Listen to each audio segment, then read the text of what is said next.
Hello guys, this is your Divine Juvin channel. Guys, panoorin natin to. Nagala-gala na naman si Inday. Ayan, ang aming princess na noong maliit pa ay palagi akong kasama. Hanggang ngayon, ganun pa din. Ayan, nagpunta yan siya sa cafe. Kasama ang kanyang friend at saka friend ng ate ng friend niya. Ayan na naman si lola nyo, bubuntot-buntot. Sinusundan yung prinsesa. Ayan. Punta kami sa cafe tapos mag-ano kami dyan. Ayan, meron sila mga tinda dyan. Anong gusto mong bilhin. Ayan, puti chips. Iba't ibang flavor.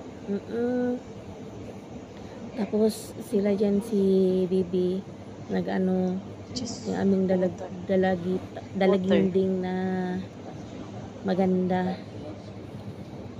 Yung, tinanong niya ako kung anong orderin ko hindi man ako gutom, sabi ko tubig. Sabi niya no, kailangan mo.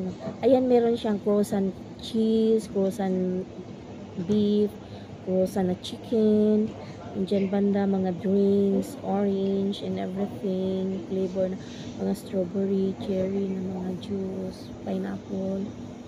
Yan, ang dami nilang mga croissant na mga iba't ibang flavor din. Ayan, kasama ko yung nag-order si Fatima. Ako naman may mga soft drinks din. Ayan, may lemon juice, orange juice. Saka dyan nag-chill kami dyan. Naghanap-hanap din kami habang nag-order. Wala pa yung order. Nag-ikot-ikot muna kami sa ibang restaurant. Ayan. Sa labas guys, pang ano yan siya, winter. Yung mga yaan, meron diyang parang heater na parang apoy-apoy dyan sa gabi. Parang kung sa atin, sa amin sa mga bundok, Petromax. Pero ano siya, mainit siya. Yung mga nagala-gala sa gabi or sa araw, gusto mag-chill dyan. Kakain ng mga chocolate or mag-coffee dyan. Umikot-ikot kami dyan kasi naghanap kami ng ano pa, mga ma-order.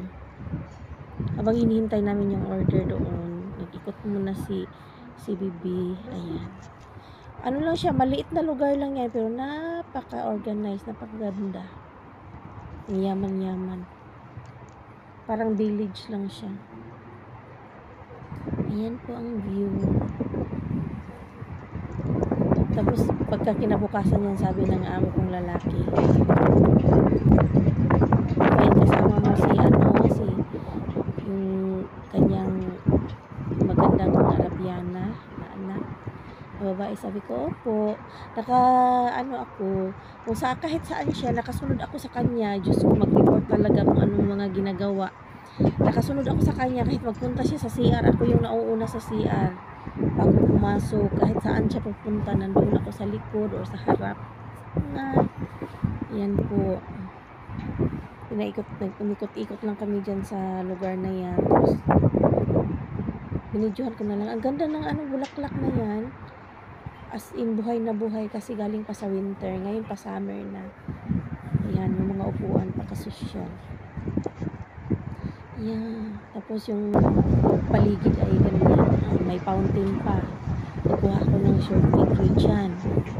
Ayan, #short. Ayan, nasa loob ng cafe. Ayan. Kainan na. Ayan, cappuccino yan at saka croissant.